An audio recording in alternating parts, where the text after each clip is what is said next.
This is Real Estate Rookie Show number 28.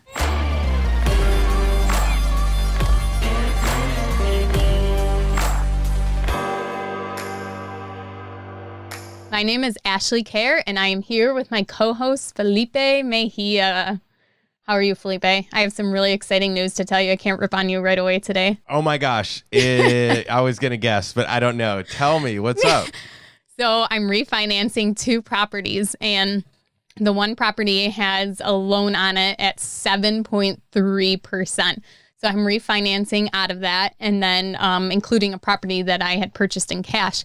And my new interest rate, it's a commercial loan, and it's amortized over 25 years. It's only a 5-year fix, though. Okay. 3.03%.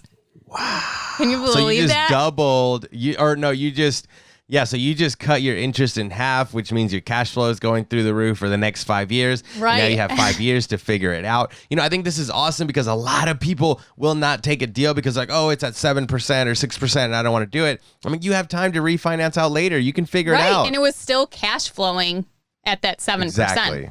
Yeah, so now it's just even more cash flow. But yeah, so that was really exciting today. So you're buying a Tesla with all the extra? No, actually, I already got a house under contract. I went to my attorney's office, picked up the refinance check this morning, made the deposit, and yeah, so super exciting day. Your assets are buying more assets, and that's the power of real estate. You reinvest that money, you keep buying, and then that's how you just continue to buy rental properties. But we are not here to talk about Ashley's refinance today. Oh. We are going to be talking to Marsay today. He's a pastor. He's got a full-time job as an engineer, if I'm not mistaken. He is a landlord. A family. He's got a family. I mean, he's wearing tons of hats, but he's doing it and he's crushing it. And he talks about the systems that he's put in place on how to build a real estate business while wearing all of these hats. Yeah, he does a great job of explaining how he has the mindset to do all of this stuff too, and really goes into detail as to how you have to think and what you have to sacrifice and what you have to go through to become successful. He talks about, not working in your business and transitioning to working on your business. And he's slowly moving towards hiring a property management company. It's interesting because he also talks about a crazy story about a tenant who joined his church and then stopped paying rent. Marsay, welcome to the show, man. We're super excited to have you. Can you tell us a little bit about yourself, who you are, what you do, all of that? Well, firstly, thank you guys for having me on the show. It's an honor and truly a privilege to be with you guys today. I am I go by the name of the property pastor. My name is Marsay Winder. People always ask me, why do I go by that name? The reason is that I'm an actual pastor. I pastor a church here in Hampton, Virginia. We are located close to Virginia Beach. We call it the 7 cities area, the 757 zip code, area code, whatever. And I've been investing since about 2017. Kind of grew up around construction. My dad is a general contractor. So my summers were really spent on job sites, cleaning up trash, anything he could put me on, I kind of did.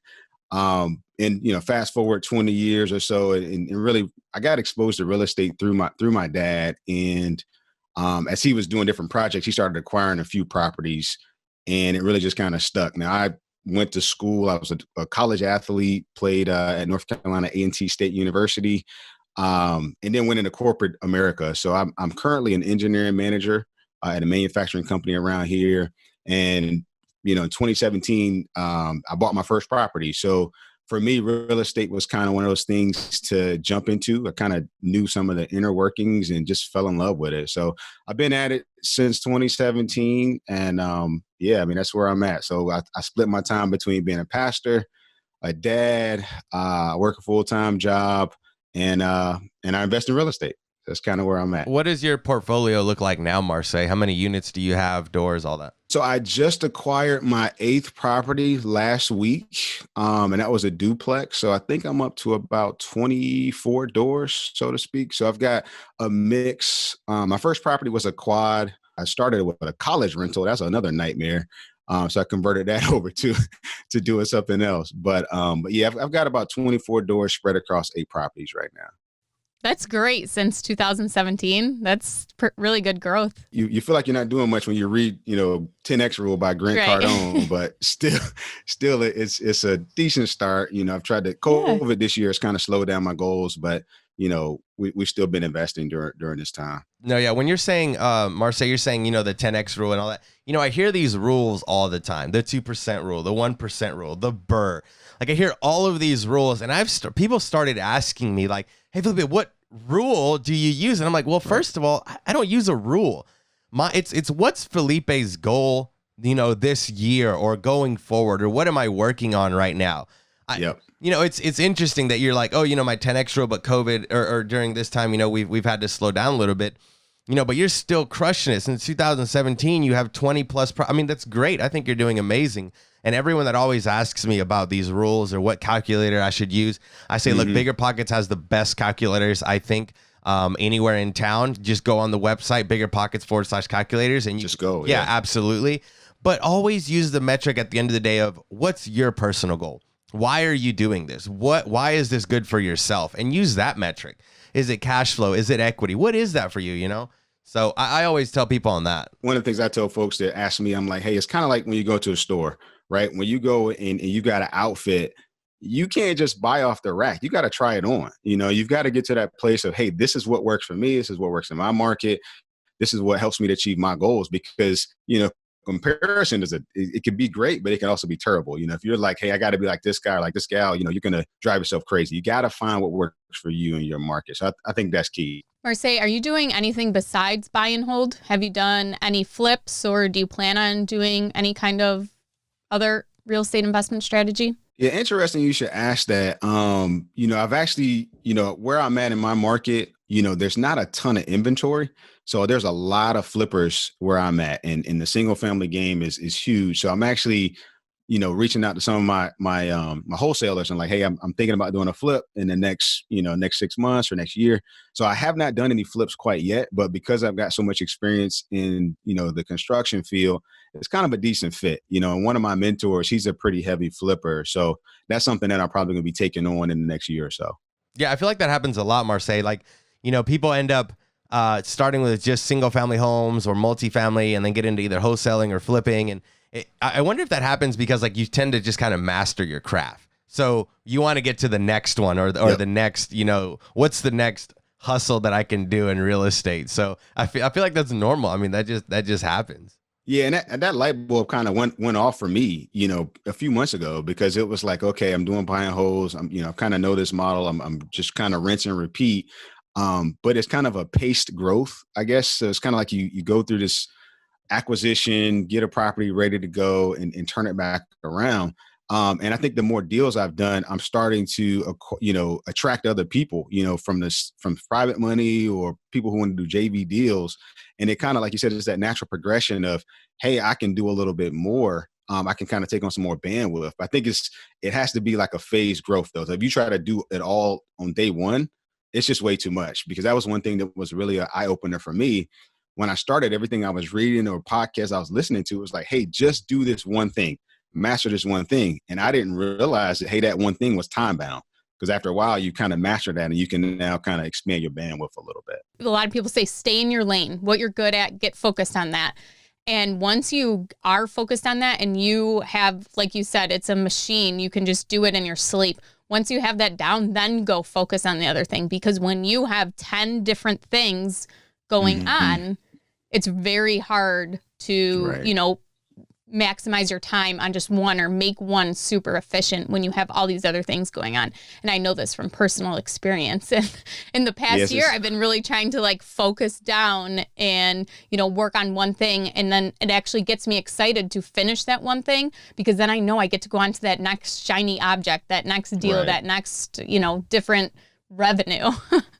Yeah. And I don't know about you guys, but I get bored after a while. Exactly. And honestly, if I go on vacation, my wife's, my family likes to just do nothing on vacation. I don't know how about you guys, but sometimes we go on vacation and we're doing nothing, and I get stir crazy at day 2. And I'm like, I got to do something. So I think I run into the same thing with real estate. I got to take on a new challenge. Yeah. And just like learning about how to do that new investment strategy or that new business is always so exciting.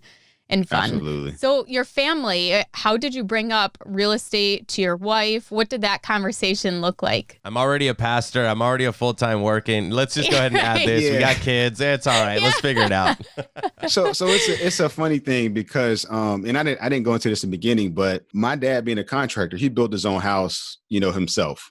And then when I came back to the area, he's like, hey, if you want to move back home, I got a piece of land for you in the front. You can build your house. I'll help you.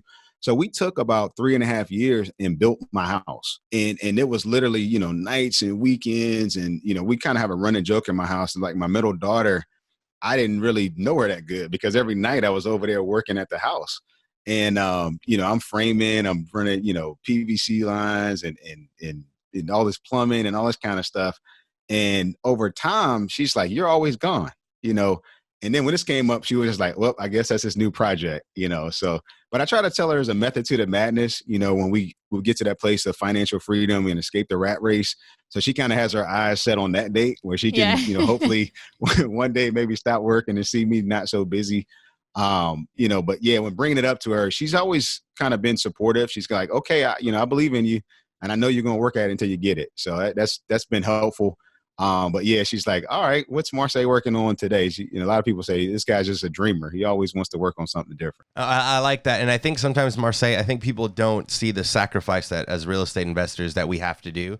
I remember talking to my wife before we started heavily investing in real estate. And it's like, we just had our firstborn, my son Armando, you can see him here in the background, but it was like, hey babe, I know that he won't remember the first 2 or 3 years maybe of his life. So why don't I just like hustle as hard as I can for these next 2 years, going on maybe his 3rd year, and then we'll really slow it down after that. And we've done that, right? We did as much as we could in 2.5, 3 years. And like you said, right now during COVID, we've really slowed down and I've really been able to enjoy my son. But, I had to sacrifice those 2 years. And as a dad, that's really hard because you might be out there grinding it out. But I know in your heart of hearts, Marsay, you were thinking of your family while you were out there on those nights and weekends, man. It was like that struggle. So, just to our listeners, I want you to know that if you're out there doing it, it gets better. And we're with you. Like we've all gone through that, of like, our kids are here, but we have to be working to give them a better future. And it's always like that constant, pull. A lot of people always say your kids are only young once, but they're also only, in their, teens, they're only 8 or 9, they're only that age once too. And for me, this is one thing Felipe and I agree upon is we would rather, work hard when our kids are younger so that when they're older and can do stuff, we can spend all that time with them. Yeah, we agree with that. There is a quality time and there's quantity time too. And what I found in my journey is, we try to steal moments, and what I mean by that is when we're super busy or I'm working on a project, I'll grab one of my kids and take them with me. If we're not in a spot where, it's going to be a kind of a hectic construction site. I mean, my kids actually have helped me film YouTube videos before. They've made bandit signs for me. Yeah, exactly. You get the. I mean, we've done so much together with limited time. And I think those are the things that I've realized that they really kind of grab hold of and remember. Because that's what I remember when I was growing up with my dad. I remember him taking me on job sites and my feet couldn't touch the ground from the back of the pickup truck, but I was with him. So I think, like you said, getting to that place of you're grinding during those times, but you can still, it's not all or nothing, I guess is the big point of it. You can still steal time and create those memories too. All right, Pastor Marsay, we're not going to do a family intervention, right? You are definitely a pastor. Lord, look at that. We went completely different from real estate. Take that hat back off. Yeah, let's put on the real estate hat back on. No, I'm kidding. I love it. I think family is part of real estate, and you cannot separate the two. Right. So I think it's great. All right, so let's move on, though. Marsay, do you have a rookie deal for us that you want to bring that you can talk about, deep dive? Give us first a 30,000-foot view of how it all worked out, and we'll just kind of sit back and let you take it over. Yeah. So, I do a lot of stuff kind of in the creative space. I think I want to talk, maybe first I'll talk through my very first deal that I ever did. And that was actually a deal that was brought to me by a wholesaler. So before I did a deal, I really took kind of that 6 to 9 months of just learning, just watching checking out every video I could watch, listening to every podcast I could listen to, reading every book I could read. But when I was ready to pull the trigger, a quad came up. And it was a part of like a local RIA group, and it was only $65,000. So I was like, wow, that's great for a quad. but it needed a lot of work. So I took that deal, paid the wholesale fees or whatever, took on the property, and it was basically 3 of the 4 units were occupied. So I took that opportunity to go ahead and rehab or renovate one of the units. So we put I think about 15 or so grand into one of the units, really modernized it, new flooring, new bathroom. I mean, just made it really shine. And then we went out and did new windows and new vinyl siding across the whole project. So we were able to kind of do some forced appreciation on that deal. And when we took the project on, the rents were about $1,730, I think. And today we're up to about $2,300. So we were able to really raise our rents over time, do some forced appreciation, and start to convert our tenant base over. So that project was it was kind of, when I look back, I'm like, man, I probably shouldn't have done that from my first deal, but I was glad I jumped into it and kind of got that experience because, through it, we had different maintenance headaches because it was an older house, so sometimes when folks looking at the sticker price, and you're like, man, this house has a great price on it, but you don't realize how much extra maintenance you're going to have, things that have been deferred, things that are going to break and stuff like that. So that very first deal was kind of a quasi burr because we kind of renovated one unit. We put brand new siding on it and basically refinanced it out because it was a cash deal and just refinanced it out. And basically when it's all said and done, we're cash flowing pretty good on that one. That was my first foray into real estate. And probably the last deal, the one I just closed on last week, I used creative financing to acquire it. And that was actually a lease option purchase. So what I did with that property is a duplex, and another investor friend of mine, he wants to focus on wholesaling. So he's like, hey man, I got to get out of this house. I'm tired of it. So we worked it out. We set up an option fee. 5 years from now, I'll pay him out. I'm getting all of the equity pay down over time. And after 5 years, whatever we have left on the principal is what I'll buy it for.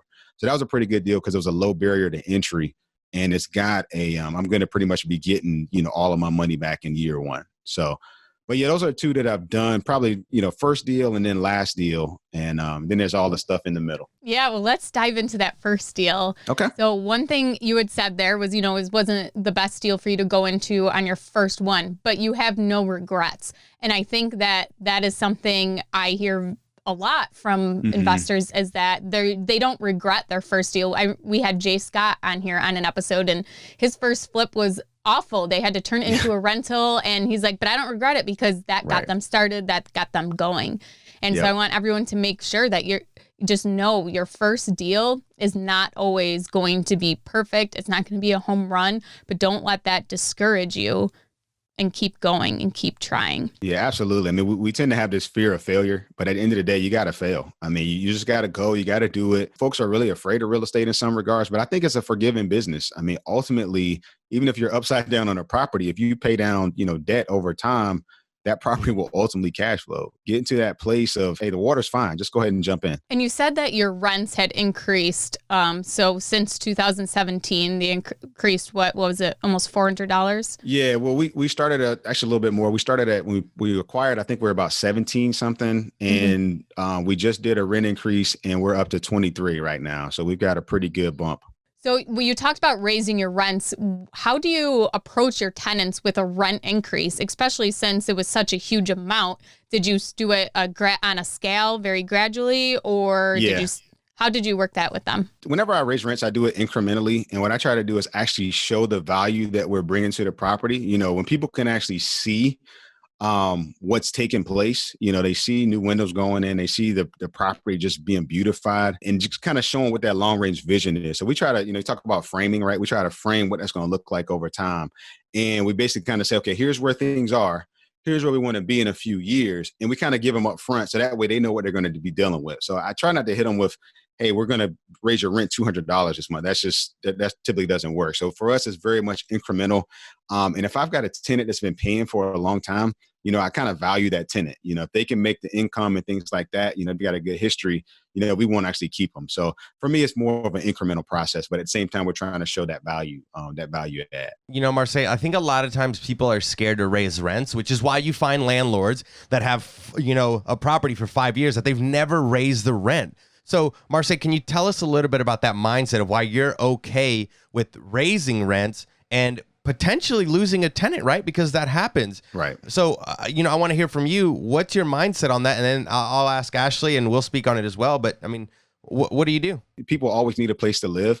And for me, what I try to do is match market rent. And really for me, I don't want to be at the top end of the spectrum. I want to kind of be in that median point where folks are going to get value, right? But at the same time, I can't give away, all of my profits out of fear of keeping a tenant. So I would rather get somebody out there who's grossly underpaying.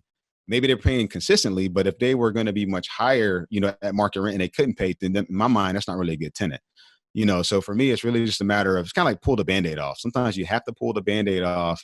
And you just got to recognize that if you have a good product in your unit, then somebody else wants it. We marketed a duplex last week, and I think we had, in a week, we had, 50 plus people apply for it. And I'm like, wow, we got, there are other fish in the sea. It's kind of like dating, you're scared to make the breakup, but you just need to go ahead and do it because there's other fish out there. So for me, that's the way I look at it. And an AC is going to break, a refrigerator is going to go out, and they're not, those prices aren't going down, right? Maintenance costs is going up, just like rent's going up, just like everything else is going up.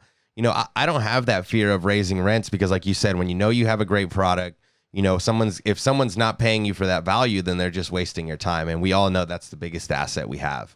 Absolutely. So you're self-managing these properties. What systems do you have in place to do this? What does your screening for tenants look like? Your application process? How are you collecting rent? Are you using any software? Can you dive into that for us, please? I use a combination of Cozy. Some of my tenants are, they don't have accounts and stuff like that. So I basically use like money order systems with envelopes, and I'll mail them a QuickBooks invoice, and they mail it back to me and all that kind of stuff. And wait, so you don't drive around on the Sunday after the first and go and pick them up like Felipe? Uh-oh. It's a hazy moment for Felipe. Now I have to butt in, and now Ashley's taking this a whole different way. No, I'm just kidding. Actually, to kind of speak on that, I've hired someone that has taken over that. So it feels really great. It feels really, really awesome. One thing off the list that I can criticize you for. There you go. Okay, go ahead, Marsay. I'm at a place in my business. I'm actually bringing on a property management company right now so they're starting to take over portions of my portfolio. My experience has been a little bit unique. So the first quad that I purchased, it had a quote unquote property manager. He wasn't official. He was just kind of came with the property. He's like, hey, I want to stay on. So what I did was I really used that experience to kind of learn property management, but he didn't really know. He was kind of like almost like an employee, right? So he would go and collect. He would go and set up all of the maintenance stuff that I needed. So he was kind of my hands and feet, but a lot of the times I was having to instruct him on what I wanted to be done. Like when it came to evictions, I was like, hey, you got to go down to the courthouse. You got to do this. So for me, it was kind of like a hybrid between self-managing and having a property manager. But I'm glad for that experience because I learned so much. But one of the first things that, kind of funny story, when I brought the property and I was interviewing him, I'm like, so what do you do? And he's like, well, I go and I pick the rents up. And that was pretty much all he did. And I was like, hey, well, I'm not taking cash. So we're going to go to this new system. And I said, if you don't do more, you're pretty much out of a job. I've basically replaced you in 5 minutes. So we got to the place of just kind of building in some new systems. Brandon Turner's got a fantastic book on property management. It's a guy named Mike Butler. I think his book is Landlording on Autopilot. That's a pretty good one. So I just kind of use some of those things to kind of build in. But here now, I'm actually transitioning out to a formalized company because I need to really focus on working on my business and not working in it. I love that right there. And that's something that hit me this past year. And I just switched property management to this past February. It was like a huge weight taken off my shoulders. Yeah. And it's, really it's so weird because, and I think, when you start talking about like the E-Myth, right? That's a good book because it kind of just goes through, do you own a business or do you really own a job? And there's stuff that I can do, right? I mean, I can pick up a hammer, I can pick up a drill. I can fix pretty much anything that needs to be fixed, but is that time better served somewhere else? And that's something that I have to constantly like pull myself out of, and say, all right, just let the maintenance guy fix it and work on, the next deal. I got a friend here in Nashville, Tennessee, who I'm helping with a property that he's doing like me, where he's renting the basement and the upstairs separately, whatever.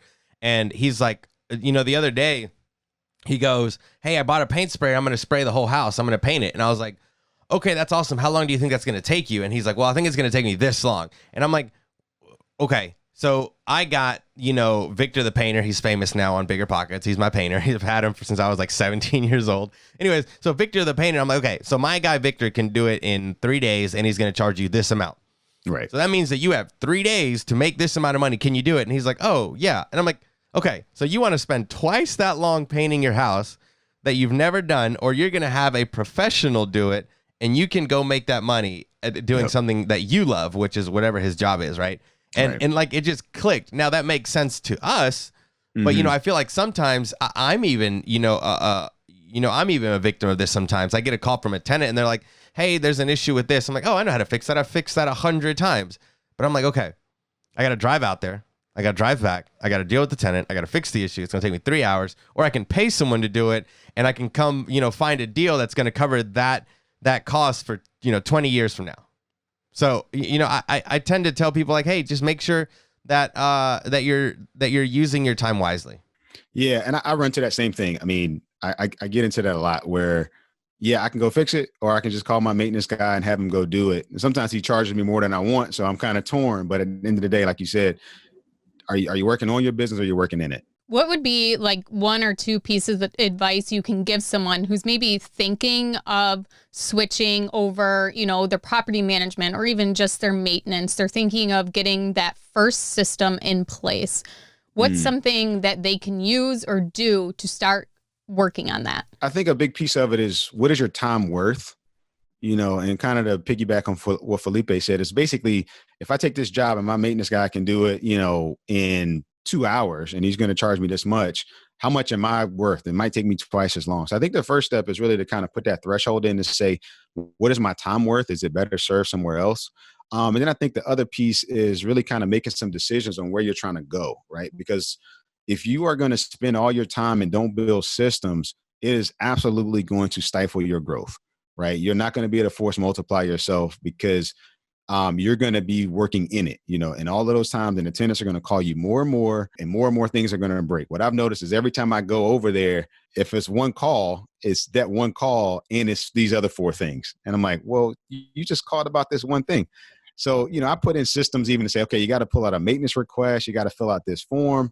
And that nips a lot of stuff in the bud even right there, because they just don't want to fill out all the paperwork. But how are they filling out that form? Is that software or Google Forms? We just leave like a stack of them in the units, and then they'll just take a picture of it and just send it in. Sometimes they can email stuff as well, but some of the tenants some of them might be older, not as savvy with technology. So Cozy, you can do stuff through Cozy, but for the most part, a lot of our folks are just taking a picture of a form. They fill it out. They might send it in with their rent payment, or they might send a picture of it. Like they just call and they say, hey, I need this fixed. We always push back and say, hey, can you fill out a form for that? Because we want to document it. We kind of spin it like, yeah, we want to make sure that we keep track of what's, where we're sending people and all that kind of stuff. And are they texting your personal phone, or do you have a different number set up for them to contact, or they contact the property manager from the one unit? I use a Google Voice contact. Yeah, so my property manager, he gets most of the calls. And I apologize. I live right down the street from an Air Force base. So hopefully I don't hear a whole bunch of jet noise. But most of the calls go directly to the property manager, and then he takes them and, he just disseminates them. But I do have a Google Voice number that I use as well. But I never give out my personal number because, you just get folks call you all sorts of times of the night and all that kind of stuff.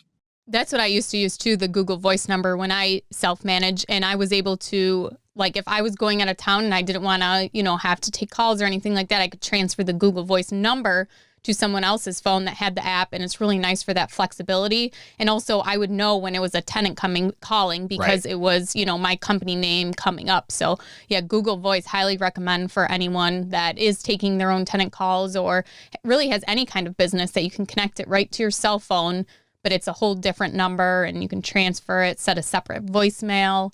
Felipe, here's me again ripping on Felipe. He used to have a moving company, and I think it was just last month. When did you stop doing it? Maybe like January, December, Felipe? And just last month you finally changed your voicemail so it didn't say the moving company. I just hadn't even changed my voicemail on it. Marsay, I did have a question for you though. Earlier, you were talking about the deal that you had found and how you worked that out. Can you? I want to loop that around a little bit. Can you tell us how you built that? Let's call it rapport with that person to sell you that home, because we all know real estate is emotional as much as we're taught that it's not. It is. I don't care what a guru tells you. Real estate's emotional. I'm emotional about all of my properties, and it's really hard to not make that emotional decision. So how did you build that rapport with them? Give us that little story. Rapport is everything. I'm actually kind of at a phase right now where I'm really digging into like negotiation books and understanding, the psychology of what goes on. But building rapport for me, and I'll use the example of a quad I just purchased earlier this year. So basically I'm dealing with a guy who's like 80 years old, and he's got one property is free and clear. And he's gotten, and actually I reached out to him through Deal Machine. You get a postcard with a picture of the property and whatnot. And he gets it. He calls me up and say, "Hey, I got a picture of, my house, and let's talk about it." So I go meet him and whatnot, and just kind of making conversation, figuring out what his interests are, figuring out, how long he's been living in the area. Come to find out, his church, I knew people that went there. And he had another like person who was trying to buy the house from him as well. And it just kind of worked out that over time, we built rapport, we got to know each other, and we had a few things to change with the deal with lending when COVID first hit. And I was like, hey, I need to structure a little bit differently. And I think without that rapport, without knowing one another, without actually, trying to, I guess, not necessarily haggle, but help, right? Trying to find a solution with each other. He was a lot more flexible than working with me. So I was able to acquire that property, just probably just on relationship alone. So that rapport is critical. So the pastor card works, right? Do I need to? It does work. Yeah, it does work. I mean, I think at the end of the day, it's really about finding that commonality, because most people want maximum dollar for the house. You want to pay the lowest amount for the house possible. But then kind of finding common interests and folks that you both know, or experiences that you both had, you kind of introduce that personal factor. And then when things do change, or you need to, kind of be flexible, then they're a lot more likely to do it. And that's what I found. I agree, Marsay. Building that relationship with somebody is important. I feel like a lot of times people will, just say, hey, I want to buy your house, this amount, whatever, work out the deal, what's best for them, but forget that there's another person on the other side of that conversation. And if you can find a common ground, then let's make a situation where we both win. It's not about taking over somebody or whatever the case may be. Marsay, I do know that there's a story about one of your tenants joining your church, and I'm going to dig into that because that's going to be my favorite. Please tell us about that. So this is going back to, I want to say it was probably my second deal. It was a duplex. And, this is where I have my quote unquote property manager go out and they're showing the unit. And whenever that guy would tell me, he said, hey, I got a really good feeling about this one. That was usually a sign that this is not going to turn out well. So he met the couple and he told them, and they were about to get married and this, that, and the third. He's like, well, yeah, the owner's a pastor. And, just in the course of conversation, I guess they found out where my church was. They came and they visited, and we're talking to them afterwards. And I'm like, God, please don't let them join this church. And I never pray that prayer, but that day I was praying that prayer. Please don't let them join this church. So lo and behold, they're like, yeah, we really love it here. We want to join. And I'm like, well, have you check out other places? Make sure you, I'm trying not to steer them away, but I'm like, just make sure you check around, make sure that's the right thing that you want to do. So they joined the church, and, lo and behold, about 2 months in, they stopped paying their rent, this, that, and the third. And then we got to have the talk. So I always send the property manager out first. He's talking with them. They're falling behind. We try to work with them, make a payment plan, this, that, and the third. And it just wasn't working. I say, hey guys, listen, we're kind of at a conflict of interest. And really, if you were not members of if you were not members of this church and you rented this unit, it wouldn't be a problem. Or if you move somewhere else and had the same problem, the church could help you. I said, but the problem you run into is that if the church helps you, they're actually paying me. So it just turned into a big conflict of interest. And we really value, that as a church. And I value that as a pastor, but it was just a nightmare. And from there on, every time I talk to my property guy, I'm like, listen, and I just interviewed a new property manager. I'm like, hey, no matter what, don't tell anybody that I'm a pastor. Because no matter what, because unfortunately people do play on that. And I think that's what happened with this couple. And yeah, I lost a lot of money behind that one. It was an expensive seminar. What ended up happening? Did you have to go through a full eviction with them? They actually just left. We didn't have to do, sometimes I do cash for keys with people, but they actually, once we kind of put the whole threat of eviction in front of them, they just kind of left. And probably, a month after we had that conversation, they moved on. So we were able to just turn the unit back over, but it was a Did they nightmare. leave your church too? Yes, they were like, they were like, you threw us out of the church, and they talked bad about us. I had to sit our leadership team down and say, hey, this is what's coming, guys. Just so you know, you're probably going to hear some stuff from this couple. And I had to give them the backstory so they kind of understood. Mm-hmm. But yeah, I was like, oh, yeah, it was bad. That's definitely where I would have been like, yeah, I need to stop working in my business and just start working on my business. Like, that's a perfect example of situations where if you're in the nitty gritty still after you've built a system, those are the plugs that you gotta cover up quickly, or your SIP's gonna shrink. You know what I'm saying? So yeah, that's definitely a tough situation there. Your leadership took it well, I'm assuming. They knew my character, they know who I am as a person. So they were like, yeah, we get it. And they had kind of worked with that couple too, so they kind of understood. So you just gotta consider the source. So yeah, they were fine with it. A lot of the members were like, hey, what happened to so-and-so? And we were like, yeah, let's talk about something else. Yeah. It was just, but yeah, that was definitely one that will always stick with me. Well, since we just heard your tenant horror story, let's hear about someone who has actually made your real estate investing better. We call this section the MVP. And this is where you tell us about the most valuable player on your team. So who is someone that has guided you through real estate investing, has helped you buy deals? Who is that person? This is probably like a shared one, right? I can't really say I've got like one person. I say probably basically three people are critical so far. And that's been the folks who help bring me deals. So I've got some different wholesalers I work with. I mean, my first deal came through a wholesaler. They're constantly looking for what I need. So they really helped me out a lot. And then outside of that, I'd probably say one of my mentors, a guy named Chris Haskins, he's pretty big in this area, but he has helped me tremendously, just kind of stretching, what I believe I can do. He really pushed me. He's like, hey man, you got to get on YouTube. You got to start your channel. You got to start documenting your journey.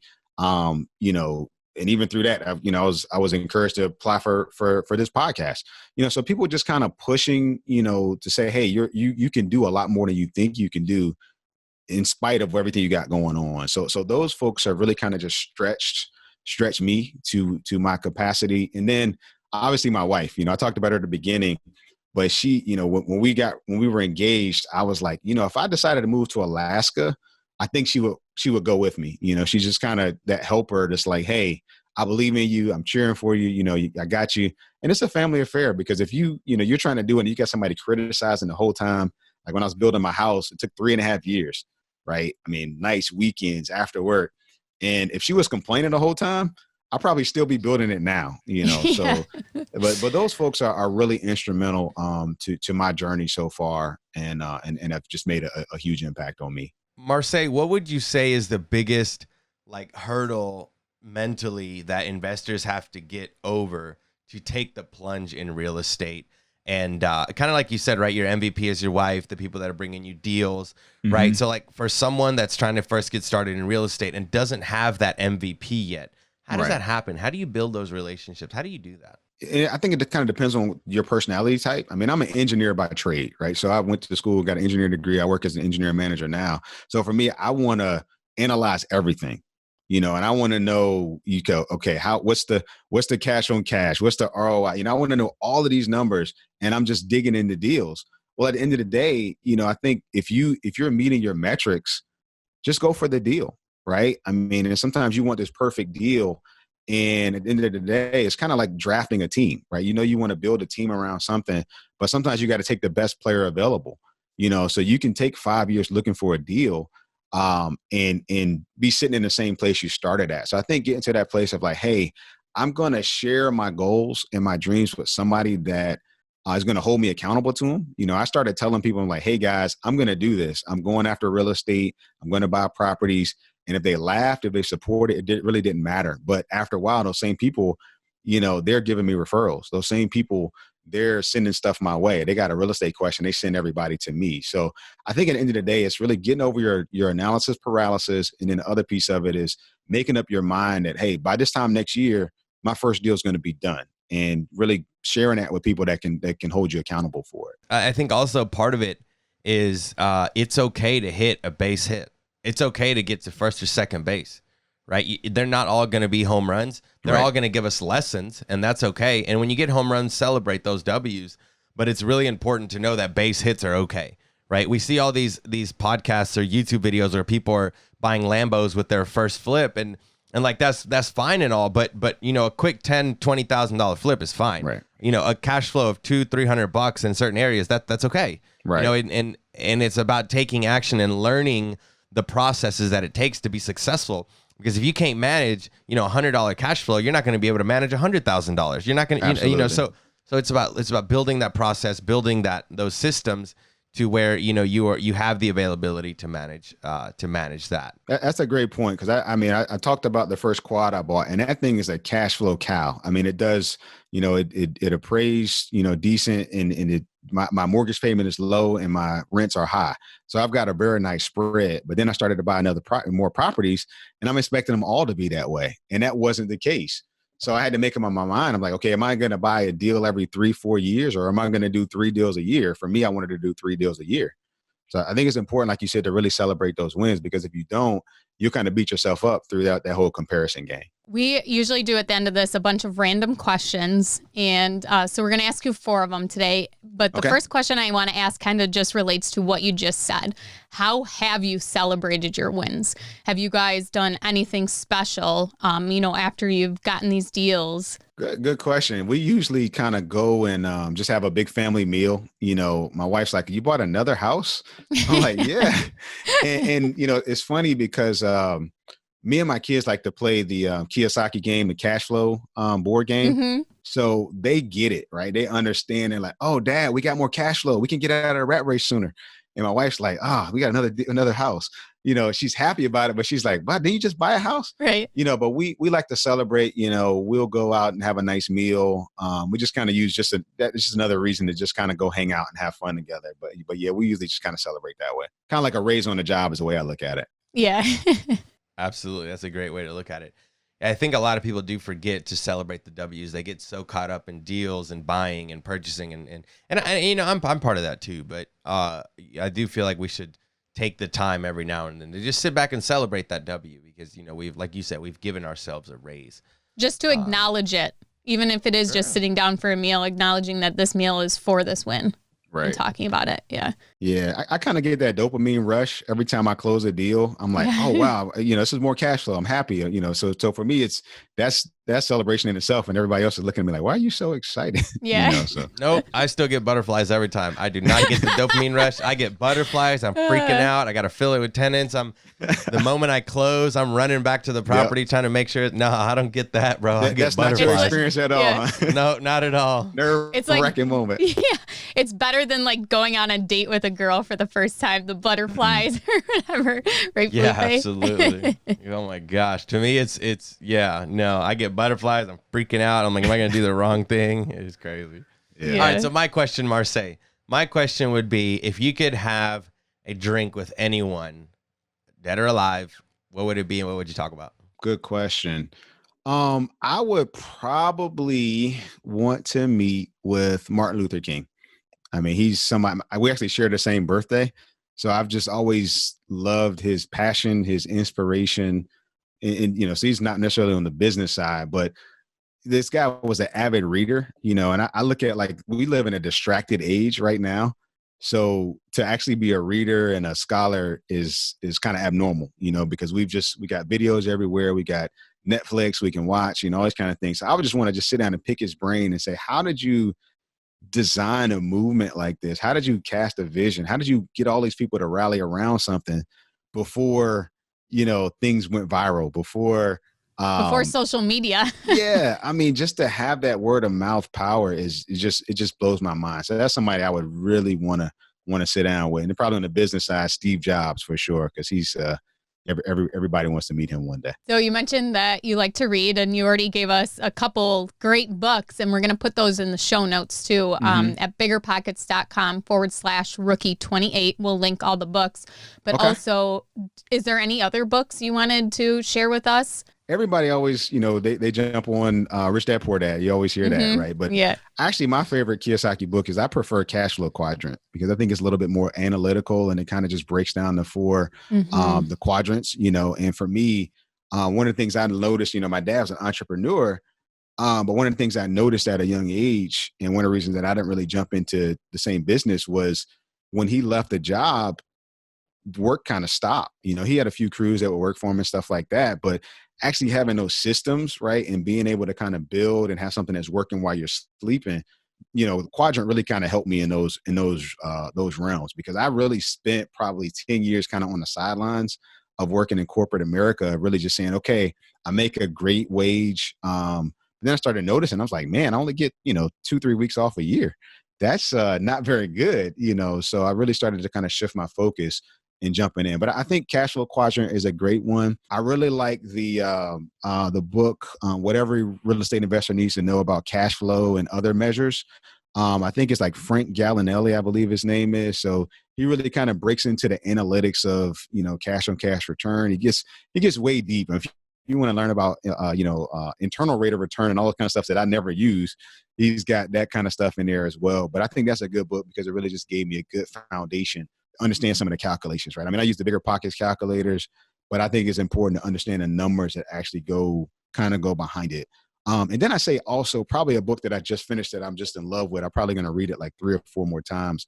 It's a negotiation book by Chris Voss. It's called Never Split the Difference. I love that book. When you said before you were learning negotiation, I was thinking that was the book you're reading. Yeah. So and that's one thing I've really kind of challenged myself with this year, because I've started doing more off-market stuff. Like I've actually started sending out direct mail. I've started, doing driving for dollars through Deal Machine. I've actually done it, closed a deal through pretty much turnkey on my own. Nobody brought me the deal. It wasn't through the MLS, but there's a lot of soft skills that you have to build. So anything on negotiation, I'm just really passionate about right now. Just trying to get to that level of mastery to really understand those things, because I'm an analytic, right? So for me, I'm thinking, hey, the numbers make sense. I mean, I offered a guy a deal once, and the numbers made perfect sense. And he was like, no. And I just didn't understand the emotional attachment that he had. Well, if I could do it all over, I would have used some of the principles I learned in these books. So, right. Marsay, we've talked a lot about mindset, about MVPs, deals, analysis. We've talked a lot about a lot. Let's give our audience 2 or 3 thoughts from you that would best help them get started in real estate. So that's my question. What are your top 3 to get started in real estate? For me, to get started, figure out what you're good at, right? And I think you got to know your skill set. And I think when it comes to the things that you don't know how to do, you got 2 options. You can either go and hire those out. You can go find somebody who does know how to do them, or you can learn how to do them yourself.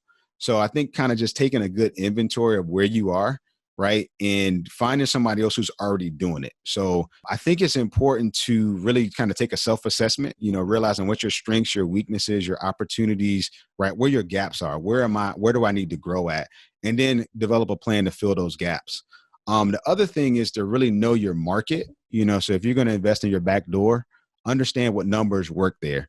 Because you're going to listen to podcasts, you're going to read all these things, you're going to say, okay, 1% rule. You're going to start running, numbers, and you can't meet it. You're like, what do I do now? Do I just give up on real estate investing? I think you need to really understand your market. And in doing that, right, surround yourself with other people who are already doing it. That's one thing I love about real estate, is that it's not like we're all inventors. We are going in and literally taking a system that somebody else has used already, been successful at, and applying principles, right? So I think partnering up with people, right, forming those networks, relationships, get involved in your local RIA group. If you got another investor who's doing what you want to do, ask them, can you ride along with them? Can you go see their portfolio?